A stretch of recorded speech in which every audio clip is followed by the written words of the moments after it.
Hey guys, this is Bruce. Welcome to ConvoCourses. We're going to continue on with our GRC RoadMap teaching. So I'm going to do another one later tonight, but this morning I'm going to go ahead and knock this one out. So the reason why I decided to do this is because when I first started doing getting in IT, one of the first jobs that I did was to do governance, risk, and compliance. We didn't call it governance, risk, and compliance at the time, but it was governance, risk, and compliance. I did it for the Department of Defense, and I went on to do it for different branches of the military. Ended up being a contractor doing it outside of the military. I did it for NASA, and right now I'm still working for a federal organization. So my experience is pretty extensive, and when I got in, there was nobody to show me the ropes to teach that. I just noticed there wasn't like a lot of resources for this line of work, even though it's a real critical part of an organization. And it's done in every single industry. I've done this in several different industries, and it's equally important, especially if you have very important information. I just noticed it. There's this huge gap. The last 7 jobs I've had, we're always 30% less than what we should have. We're lacking 30% of our total workforce because nobody wants to do it, or they can't find people to actually come in that has the expertise. So there's been a gap, and I've been teaching this actually for many years, since like year 2000, and I want to say 2014 I've been teaching this. And so what I want to do is show you, pick up where we left off. So last week, the first week we talked about, first day of this, we talked about the roadmap. What are we doing here? The best way for me to teach you this, to teach you governance, risk, and compliance, is to show you one of the main frameworks that's used, which is called the NIST cybersecurity framework. And the reason why is because of the way it's broken out. The way that it's broken out is that it has these different rungs, these different functions. You have a govern function, you have an identify function, a protect function, a detect function, a response and recover function. All of these things are basic tenets of what an organization, any organization, should have to protect their cybersecurity framework. Now, if you want to know more about this, you want to go deep into this, you're in luck. You came to the right place, because right now, for the next 5 days, I have a free book on Amazon. So the link is in description. If you happen to be watching this, if you happen to have gotten to my newsletter, you have gotten a link directly to it. It's only for the next 5 days. You go to Amazon and type in GRC RoadMap. You'll see it, and it's free on KDP. So I'm gonna have more stuff. If you follow me on a regular basis, you already know. I give a ton of free stuff to the people who watch, who are full time, watching me on a regular basis. I'm always giving out free stuff, and today is no different. So the book looks like this on Amazon, and I do this. If you're wondering, well, why is it free? Well, it's not free forever. Okay, number one, there's a limited time that it's going to be free. So I do this so I can get reviews. So if you would be so kind as to give me an honest review, what you think about it, and also learn something at the same time. This is coming from somebody who's been doing this for many years. And so let's get into this. Without further ado, let's just get into this. So we covered this in the last week. We covered the govern function. We kind of went over like a broad base, like what it actually is doing. So now what we've been doing is going function by function, day after day, week after week. So let's get into identify function. Govern function is, what is the organization? How is the organization going to implement cybersecurity throughout the entire structure of the organization? How are they going to do that? Leadership has to fund it. Leadership has to back it. That's how they do it. And we went through many of these different aspects. Policy is a real big part of that. Now, in the program that I'm putting out, we're going to be walking through programs. I'm going to show you how you can use AI to do a lot of this work to help you, not to, this is to supplement your work. It's not to replace you. It's a great way to work through this stuff faster.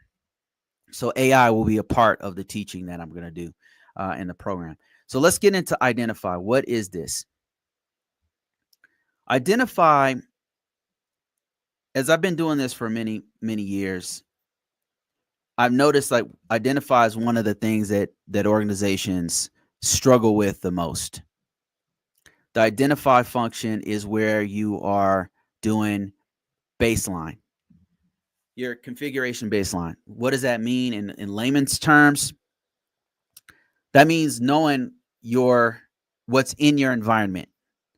It's really, really important, such that everything kind of comes back to Identify. You can't do protect without identifying what's in your organization. You can't detect what's going on, the activities that are going on, if you don't identify what's in your environment. You can't respond to things properly if you don't know what's in your environment. You can't recover as effectively if you don't know what's in your environment. And govern actually depends very heavily on your environment. That's why this is, if you happen to be looking at the screen, you've got a map that shows govern, protect, detect, respond, and recover, all pointing to Identify. Because in order to improve, in order to do any of these functions, you've got to identify what's in your organization. And that's why it's any organization I've gone to, if they didn't do this properly, they suffered for it. Their security all of their other security functions suffered for it, from detecting the right things to responding. Everything suffers if you don't have if you're not addressing this properly. And what is it? So let's get into this. What does it mean to identify? So we already talked about the importance of it. What are you identifying? You're identifying the assets, the risk assessments, and continuous improvement. Asset management is one of the first things that comes to mind when I think about identifying your inventory. That means hardware inventory, software, and data inventory. Data inventory, I mean, the other two are kind of self-explanatory, but data inventory becomes really important if you have different classifications of data, because you want to know if you have top secret information that is separate from your unclass, separate from your all different levels, making sure that all of those things are being taken care of. And I see you guys' questions here popping up. I'm going to go ahead and do this for the next 20 minutes. I'm going to be teaching this CSF, and I'll get to your questions in a moment after I go through this. So hardware inventory, what is it? It's discovering, I mean, it's pretty self-explanatory. What servers, what laptops, what desktops do we have in our environment? And you should have like a inventory, a catalog, a database that tracks each and every piece of equipment that's coming in and out. And organizations do this in different ways. Very, very important to know what hardware you have and what's on your network, what's in your enterprise. When organizations don't know this, it's really, really hard to protect things you don't know what's in your environment. Software inventory, much more difficult to do, because an organization can have literally thousands of pieces of software. You can have hundreds of software just on one system. You can have a bunch of software. So identifying the software in your inventory, in your environment, is super important. Network communication, mapping the network communication is very, very important. Well, how do you do this? You do this with scanning, continuously monitoring, knowing what systems are actually, what IP addresses are attached to which systems. Network communication mapping is where this comes in. Supplier services, knowing who are your suppliers, identifying them and assessing them, monitoring them on a regular basis. This gets into supply chain resilience and things like that. Asset prioritization. Not everything is equal in your environment. Example might be you have peripheral systems. You have monitors. Maybe you have some laptops, but you also have servers, and these servers are central to your the business and mission functions that you have in your environment. So you have a priority of assets. Like the most important are going to be, of course, the servers with critical information on them. The second might be some laptops that are absolutely mission essential for people to actually access that information. So you have different priorities of those assets as you're identifying them. Data inventory is, like we said before, classifying the information, identifying, tagging the information, knowing what data goes with what mission essential functions, and then protecting them accordingly. Asset lifecycle is super important. That means from the time that you have the data, from the time that the data is created to the time that you remove it, you're keeping track of it. From acquisition to decommissioning, from all of your assets, not just the data, but the actual hardware, the software. It has a life cycle that you're tracking on a regular basis. Risk assessment. So you can't do risk assessments without having proper identification of vulnerabilities. You have to identify vulnerabilities, analyze threats, and then figure out the impact. If we do get hit, if our system gets hit, what is the impact to our organization? And you can't do any of that unless you can identify the vulnerabilities in your environment and identify the threats to your environment.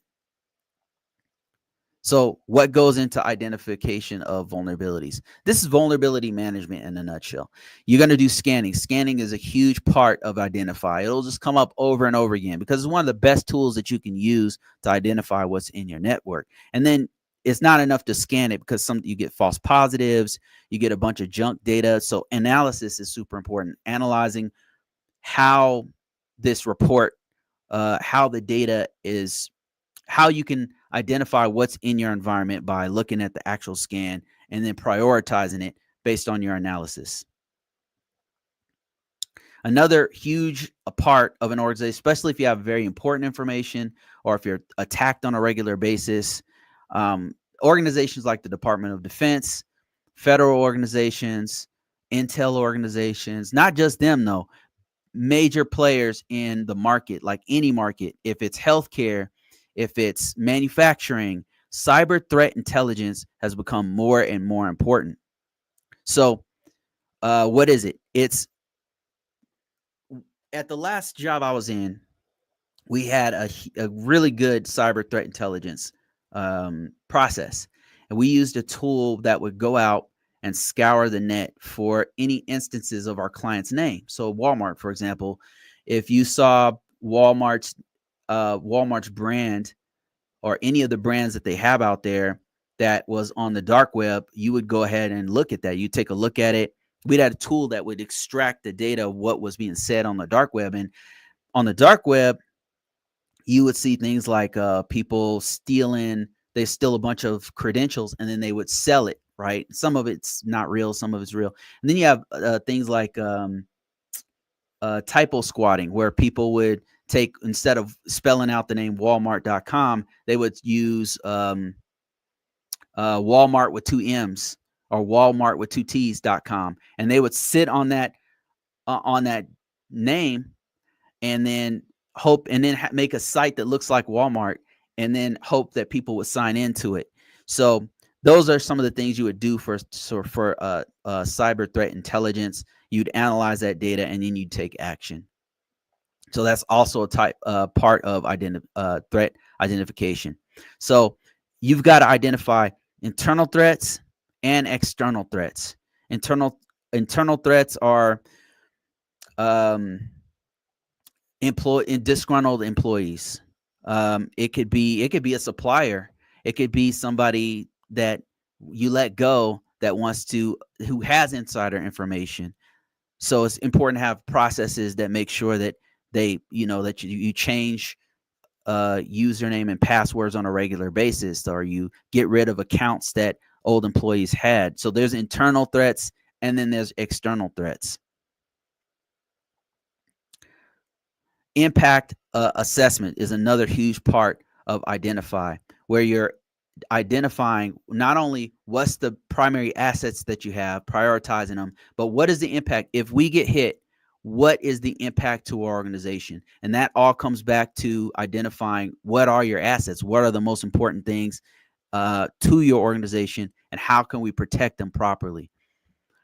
All right. I've got some questions here. I'm not going to be on here too much longer, so I'm going to go ahead and I will be back on here tonight. So let me take some questions. Somebody said the first one is, what's my odds of overseas as a 17 Charlie? So I'm not sure what you mean by that, and I'm not sure if you're still here. But if you are, what do you mean? Do you mean you're getting out of the military soon? I know a 17 Charlie MOS for the Army is a cyber operations specialist. I can tell you that, let me see, I'm looking at the MOS for a cyber operations center specialist, and let me see, what do? I think this is what I did in the military. I was in the Air Force, and I was we called it a computer operator at the time. And they're saying, I'm trying to look at what kind of skills they have for a 17 Charlie. 17 Charlie. So what you're going to want to focus on, it's not telling me like okay, here we go. You'll use cybersecurity skills to defend Army's crucial and complex weapon systems, navigation, aviation systems against foreign, domestic cyber threats. What you're going to want to focus on, if you happen to be watching this later, Javen, you're probably not here, but if you happen to be a 17 Charlie in the military, really the equivalent of a cyber operations specialist, you're going to want to focus on the skill set of cybersecurity, information technology, the best security practices. Things like multi-factor authentication, everything from the basics of it to actually installing it, skills like detecting threats. What are the techniques you use to detect threat, and what are the tools? Best security practices. So anything you can learn about best security practices is going to be huge. The tools that you use to implement those best security practices are also going to be important.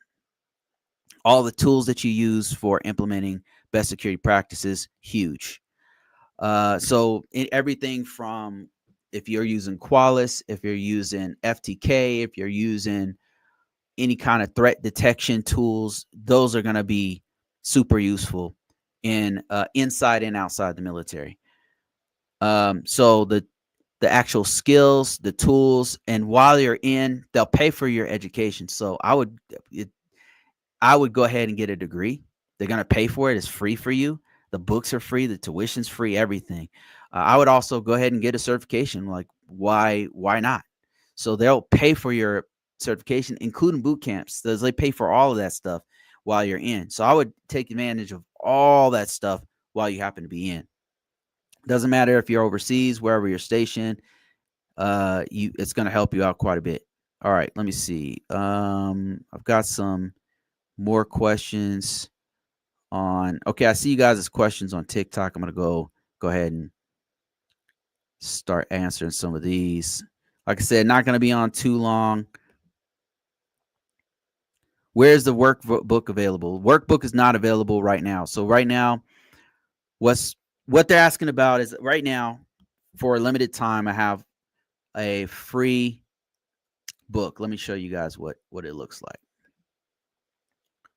Free book for a limited time. And the reason why I do these kind of free giveaways and stuff, is to get reviews. So that's how Amazon works. It works with reviews. So this book is available only on Amazon right now, and I need some reviews, so I need some. So you guys, it's free right now. The workbook is going to be in conjunction with the program. So this is only useful if you're actually going to go through this with me. Like this book right here has pretty much the same information, but this one is for specifically to go through the GRC program, which I'm going to be walking you how to do documentation, how to do policies, how to use AI to do that. This workbook is for that. That's not out yet until that goes with the program. This one right here is going to give you, if you want to start right now, this is a great opportunity for you. Grab it for free on Amazon. Give me a review. I would really appreciate that. That's what allows me to continue to give out free stuff. And if it doesn't work, then I'm just not going to do it anymore. So go ahead and check that out. This is for if you happen to be trying to get into governance, risk, and compliance. It's a great field to get in. It's been taking care of me and my family. It is on Kindle. Yes, it is on Kindle right now, temporary for the next 5 days for free. Let me see other questions here. Somebody said, let me start with your first question. I'm busy with the Security Plus and the CCNA. Oh, CCNA, that's a good certification. Can I branch into GRC with only that and a law degree? We did cyber law and information systems in my undergrad, and I have no technical work experience. So what I would do right now, if I were you, is I would get experience, right, especially if you're still in school. But regardless of whether they're in school or not, what you need to do right now, this moment, is to do a lab, get some hands-on technical experience. But to answer your question, yes, with your background in law, if you've done any kind of, if you've practiced this, if you were a paralegal or something and you were doing cases that involved cybersecurity law, that right there counts as experience. Because GRC, how can I explain this? So the govern part of GRC, the govern and the compliance part of GRC is heavily involved with the law. And what I mean by that is like, I give you an example of what I've been doing for all these years. So when I worked for the Department of Defense, the laws that we had to abide by is called FISMA. So FISMA is a law from the federal government that states that any kind of federal information, any kind of federal systems have to meet certain criteria. It has to be assessed annually. It has to have a set of security controls that are monitored and implemented throughout the organization. And people have to have training. This is a law. This is an act that was passed by the federal government. It's called the Federal Information Systems Modernization Act of 2014. That law is translated via NIST 853 and NIST 837. So if I were you, I'd get smart on things like that.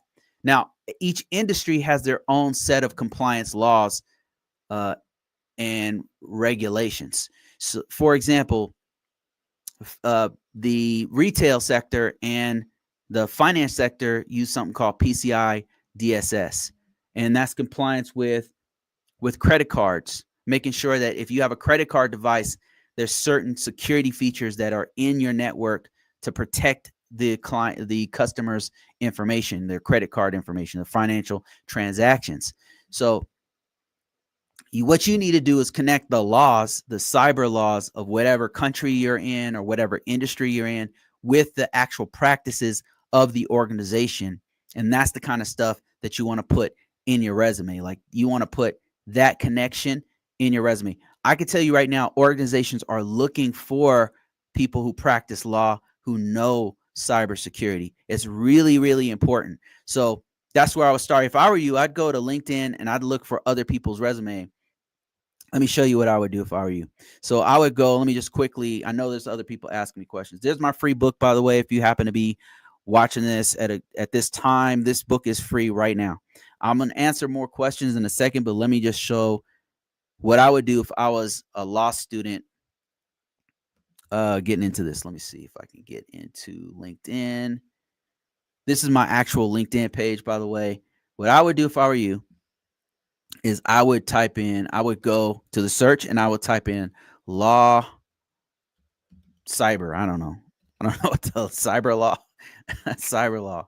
All right. So look at this. It's already coming up with jobs.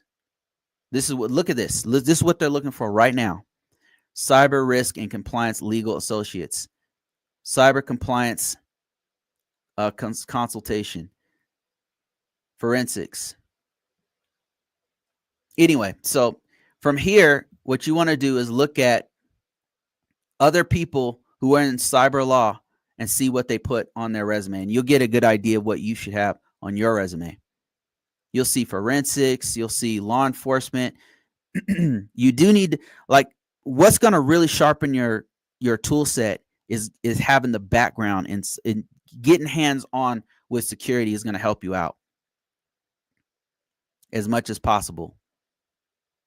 If you can get yourself into some kind of practice where they're actually doing this, or where they're allowing you, where they're mentoring you to get in this, because with your background in law, it's going to help you out quite a bit. Let me look at this person's resume. Cyber law and cyber forensics. Take a look at their resume. Like, what do they have? Where did they work before? They're in India, cybersecurity intern. This will give you a good idea of what you need to have on your resume, how technical you need to be. Look, PCI DSS. The reason why these people are important is because there's a reason why they're coming up as number one. Their resume is really good. Their profile is really good. So this person is spelling out the actual regulations and laws that they've been using. This is the kind of stuff that you want to have on your resume. So I hope that makes sense. I'm going to go ahead and go to the next question. And I'm not ignoring you guys, just bear with me. I've just got a lot of people asking me questions right now. So let me see.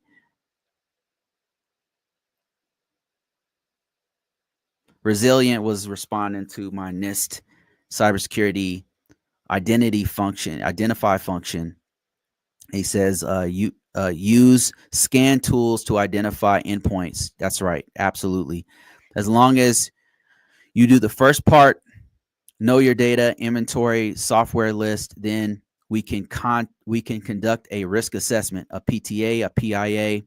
That's privacy threshold analysis, and then PIA is a privacy impact analysis, identifying information types. Yep, he's right on the money. Identify in the cybersecurity framework is super important. In this cybersecurity framework, one of the most important pieces of the functions is identify. If you can identify what's in your environment, it helps everything else out. That's why it's been, most of the organizations I've been to, their biggest challenge is normally identify, because they don't have a good configuration management. They don't have a good baseline for their organization, or they have a list, but they're not managing it properly, because it takes a lot of work. It takes a lot of time and effort, and maybe some kind of tool that's inside that's constantly scanning the network to figure out what kind of data that you have, what kind of IPs, what's going on with your network, what's attached to your network, what kind of software do you have, what versions of the software, are they end of life? If you're constantly scanning, you're detecting all that. That's three different major issues that I just pointed out. They're not really lumped in. You might have to have a whole team to do each one of those, depending on how many systems you have in your environment.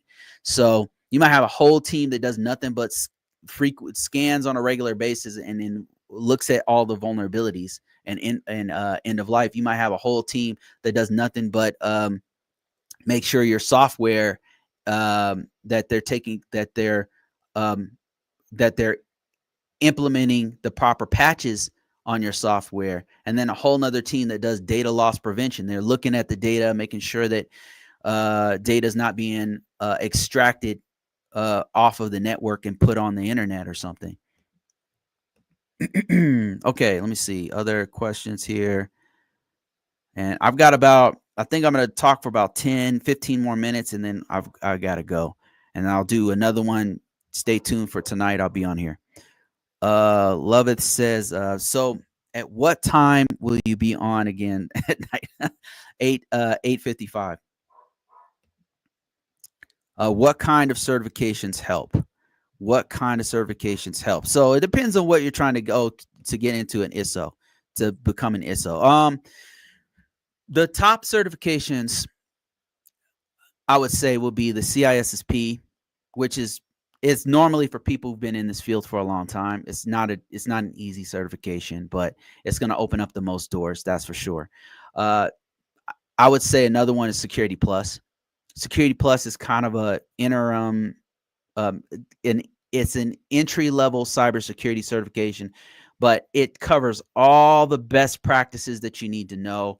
It's the most recognized, one of the most recognized cybersecurity certifications out there. If you're a beginner, you can actually start with that one. If you're a beginner, you know IT already, right? It's going to expect you to have some level of IT knowledge. Those are the two that stand in my mind as the most marketable, but there's other ones. There's the CISM, there's the CISA from ISACA, there's the CRISC from ISACA, there's oh man, the CEH would actually even help you out a bit. The main thing is to have experience. Like certifications are great, degrees are great, are even better, but experience, there's nothing that is above experience. Experience is king. So make sure you get the experience under your belt. And then the next question for you, if you're a brand new to this, is how do I get experience? If you have a job, I would say do a lateral change. Don't just leave your job. Try to find the IT department at your job and then work from there. Get that IT hands-on experience and work your way up to a GRC type position, because it's a specialized position. You're not going to they're not going to take people in off the streets who have no knowledge of IT or no knowledge of an industry or no knowledge of the laws, no knowledge of any of this. That's not how this works. So when are you talking about vulnerabilities? Does it mean following the best security practices in identifying vulnerabilities and remediation? When when you're talking about vulnerabilities, does it mean okay? So the best way that I can explain it is it's weaknesses. And I don't know what your level is, so I'm not trying to I'm not talking down to you or anything like that. I'm not patronizing you, but just keep in mind, everybody's watching this, right? People who have no clue what we're talking about. So vulnerability is a weakness on your system. A system is a computer, a server. It's your phone. It's your cloud-based system, whatever, right? It's a computer. A weakness would be things like your authentication, your whenever you do a username and password. It could be weaknesses, could be your passwords. Weaknesses could even be having a username and password because you want to use multi-factor authentication. So a weakness could also be a patch. Whenever you get those things on your phone, it says, hey, I got to reboot because we just updated Android or we just updated iPhone with the new version of whatever because they found a weakness on there. A weakness can be exploited or used by criminal hackers. It could be used by criminal organizations to get more information from you. It could be used to, I don't know, maybe sometimes it's not even malicious. Sometimes they're just a little too intrusive. It might be an application like Facebook that's pulling more information than it should. That could also be a weakness. So that is what a vulnerability is. When we're talking about best security practices, it means what are we doing? What actions are we taking to minimize how much those weaknesses could hurt us? Things like with Facebook, what you could do is make it so that you're not putting your personally identifiable information on there.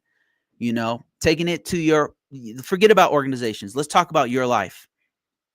So Facebook, let's talk about that. So weakness for you, for all of us watching this on social media, is that you're putting too much personally identifiable information on there. You're putting your real address, your real name, pictures of yourself, pictures of your kids, pictures of your relatives.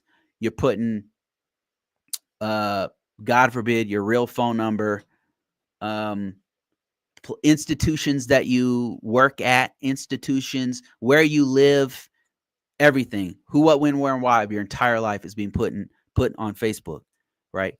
That is a huge weakness in your whole life that's coming from a platform, right? Organizations have the same issue where they're putting out all this information to advertise themselves or advertise a product. What's the weakness? The weakness is that someone could take that information and gather more information on you. They could gather more information. How? So let me show you how. I'm going to give you a demonstration live. So if you go to a site called Am I Pond? Okay. Have I been pond? Okay. I'm not going to do this live. I'm not going to put my own stuff on here live, but you could do this for yourself in your own, the privacy of your home. It's called haveibeenpond.com. You put in your email right here, put in your email and click this. You will see all the times your data has been breached. So what can a person do with this information? They can do quite a bit.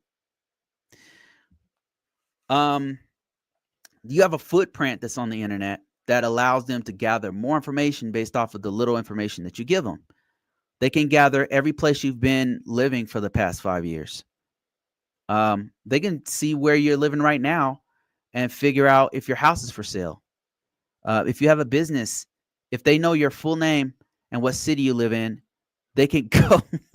I shouldn't even be saying this, but you can go to that city, type in their full name, and then you can figure out what's going on with because they don't protect this information. You can find more and more information. My point is they can find more and more information based off of these weaknesses that you put out there and exploit it. And then with your real name, knowing the name of your real husband and wife, they can contact you and say, hey, I know your wife or husband. They could do phishing attacks on you because it seems like this is a person who knows you, and gather more information. They could probably figure out what bank you go to, all that, and then get more and more information on you. Best security practices. Let's talk about that. How can you lower these weaknesses? Number one, don't put your real name. Don't put your real limit how many pictures you put out there, especially sensitive things like your kids' faces. Limit where you work. Don't put that out there on Facebook. They don't need to know that. Limit how much information, real information you're putting out there. Don't put the exact city where you live. Put adjacent cities at least. Like, try to mislead people at least from that. That's a mitigation. That means we're lowering the risk. That is a best security practice. Don't put personal and identifiable information on social media. Another thing is to, on a regular basis, another best security practice is update your phone. Update your phone, update your computer. Use antivirus software. Use techniques like anti-phishing techniques. If you get an email from a person that you don't know, which all of us do on a regular basis, always be suspicious. Look at who it actually came from. Forget about what name that they put in there to display. Do a drop down of the actual information of where it came from. If they said, hey, we're Coinbase. I just got this email. Hey, we're Coinbase. We're about to switch wallets. We want you to switch. What I did was I looked at the actual information of where it came from, and it wasn't from Coinbase. It was from some Akamai or something like that they're trying to get more information off of me. And they do this with banking information. They do this with best security practices is doing due diligence. Don't trust anyone. Don't trust anyone that's trying to connect to your information.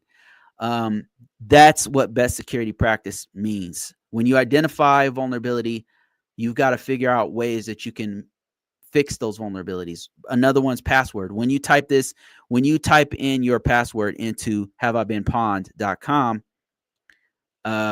you'll see that your password's been compromised multiple times. Change your password. That's best security practices. Use multi-factor authentication. If you're not using the account, delete it, remove it. Don't use the same email. Don't use the same email or same password. You can use the same email, but don't use the same password on every single account across the internet. So that's best security practices. When you first you got to identify the vulnerabilities. If you don't know there's a vulnerability there, how can you use best security practices on it? All right, let me see here. I've got some more questions here. I'm not going to be on here too much longer, guys. I got stuff to do, but I really appreciate all your questions. I will be on here later tonight at 8:55. And so just stay with me there. I'm just doing this early. Can you rate my LinkedIn? That's a good idea. I should do that on a regular basis. Let me see. What other questions do we have here on TikTok? Taking questions on TikTok. Where's your workbook? Or explain that. Can you send me some GRC resources? There's literally a free link in my profile right now. Free book for the next 5 days, free on KDP. Let me see. What can one expect to make? Okay, let me start with your first one, Frank. So his first question was, just passed the CGRC. Congratulations, I have that certification myself. Just passed the CGRC this week. CGRC this week. This is the first cert and 4 years of experience. GRC salary expectations for New Jersey, and what can one expect to make in the GRC in New Jersey with 4 years experience. Well, let's check it out. So what you want to do is, let's go GRC, and if you tell me your exact role, we can get better numbers. But the role and the place that you go to is going to determine the salary. I wouldn't focus so much on the certification in this case, because CGRC is not the hottest certification that you can get. I'm not saying it's bad. It's good. It's really good to get your foot in the door. It's really good to solidify some stuff. But in New Jersey, let's see here. It's looking like the average is about 90s. 90,000, 97,000, something like that. In the United States, the average, Jersey might be different. Let me see. Colorado is 105. There's certain certifications that definitely lend themselves to making more money. And one is called CISSP. That one definitely makes more money right out the box.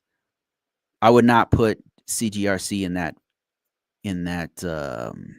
category. Okay, so the average New Jersey. So in New Jersey, the average salary for a GRC analyst is around 99,147. Not bad.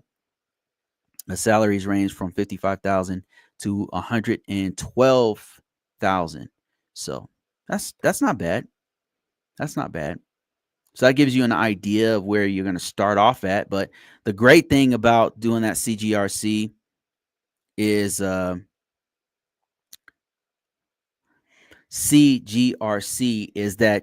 it's going to keep a lot of doors open for you. That's what I've noticed about having it, is that I'm constantly being approached by many different organizations because I have that CGRC under my belt and those years of experience. What's most important is your years of experience.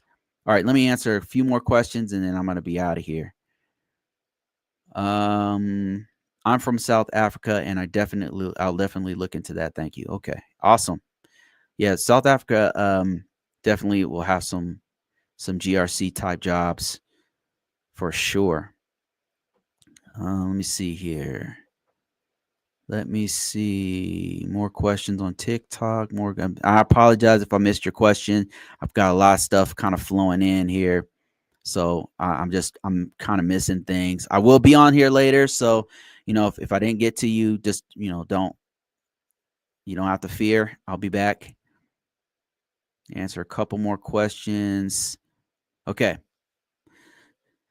Sion says, is the NIST 853A Rev 5 different from the NIST 3 Rev 5? Yes. Yeah, those are two different documents. So they're very closely related, though. Let me show you what I'm talking about here.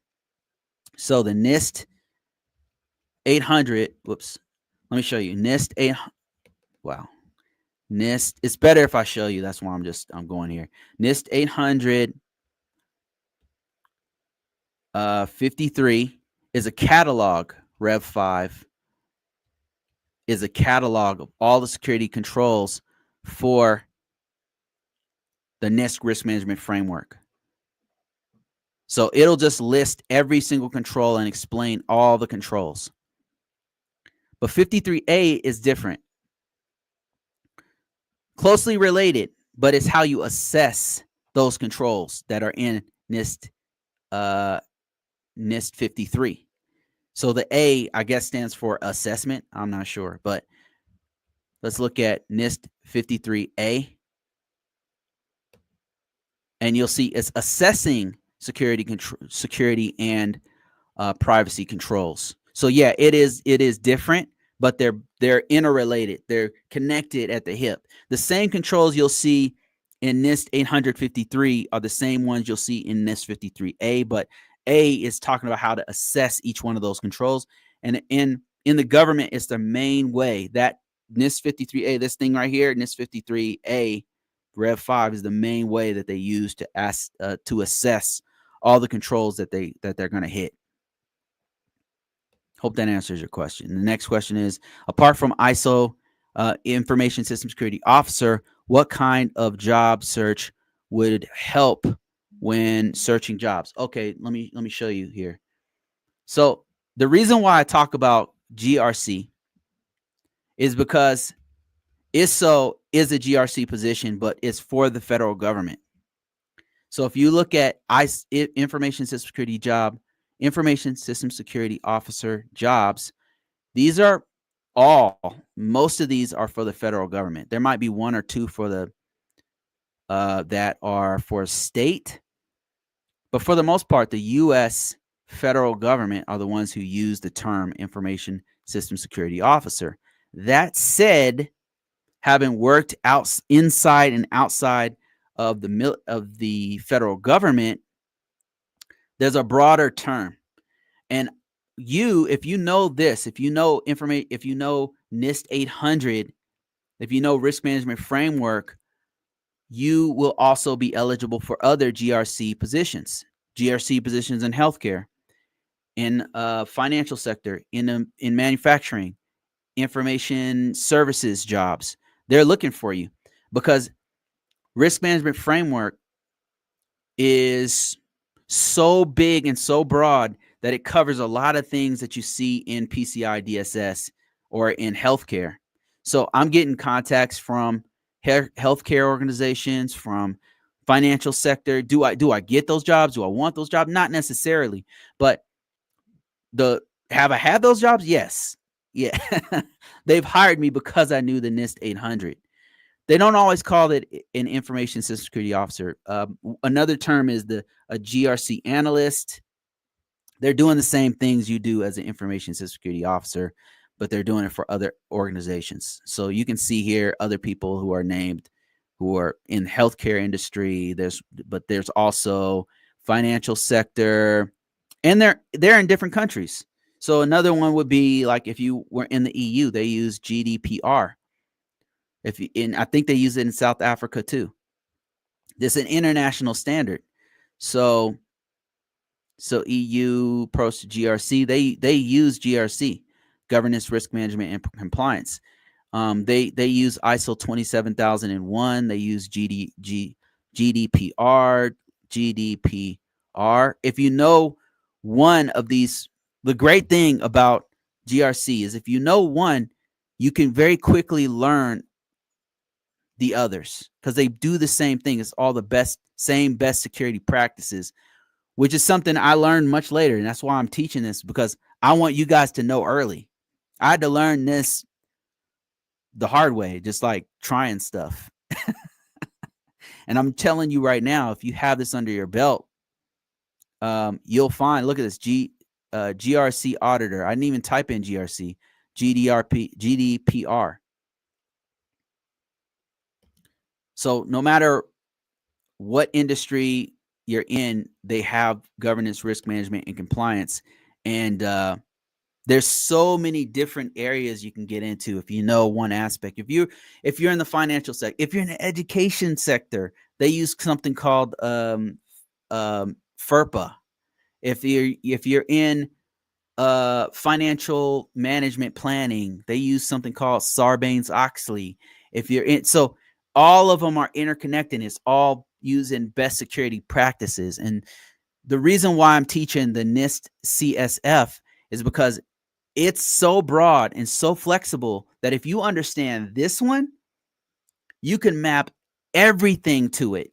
You can map NIST 800 risk management framework to it, which is used by the U.S. federal government. You can use PIPEDA from Canada. Like if you're in Canada, they use the same best security practices. You can map NIST CSF to PIPEDA. You can map it to HELP. Thailand's, all of them are using the same best security practices. They have different names for it. They're in different languages, but it's the same stuff over and over and over again. You just need to learn how they put it together. Once you learn that, the reason why, what put all this together for me is a few years ago, I worked for Verizon. And there's this team of awesome people. And thank God for my peer, Gigi. She got me hired there because we had worked in NASA together. And they have a cyber risk program. And we were consultants for clients that were in the retail sector, in the healthcare sector, and the all sectors, healthcare, all of them. And we would go in and we'd assess their controls. We do a very thorough assessment. We do physical security checks. We do, of course, scans. We'd analyze that data and we'd give them a document that very clearly articulated where they need to focus their time and how to fix those things. It's a very good program. What I learned was we had to use different frameworks in order to communicate with them, because if you're working with retail, they use PCI DSS. If you're working with a client who's in the EU, they use GDPR. If you're working with somebody who's working with federal information, they use FISMA, which is using a risk management framework for NIST 800. So all of these things, you could tie them together with NIST CSF. NIST Cybersecurity Framework is so flexible that you can map everything to it. NIST 800 risk management framework and PCI DSS don't have one-for-one matching. There's a lot of things missing from PCI DSS and a lot of things that NIST 800 doesn't have that PCIS, and vice versa. There's things that they don't have. But if you use NIST 800 to link them all together, it pretty much covers all grounds, because the way that they put it together, the way it's put together, it makes it so that anyone can understand governance, risk management, and compliance. So that's it, guys. I'll be on here later tonight. I'm going to do a short one today, but I've got a schedule for tonight, and I'll be back. But thank you so much for watching. I appreciate everybody. See you soon. Remember, there's a free book there, only free for the next 5 days, and I've got plenty more stuff coming out. So make sure you sign up for the newsletter where I give lots more free stuff, lots more discounts, everything. LinkedIn user says, let me just read this last one. It's depending on the environment and what type of information you are dealing with, but they are all the same, honestly, at the same point in one way or another. Yes, that's absolutely right, because it's best security practices. So there might be some areas that healthcare focuses on more than retail, or if you're working with the military, they focus on different things. They have different places they need to protect because they're getting attacked in different ways. But for the most part, it's all best security practices. And you're just learning to articulate all that and put it into language that everyone can understand. All right, guys, that's it. I'm out of here.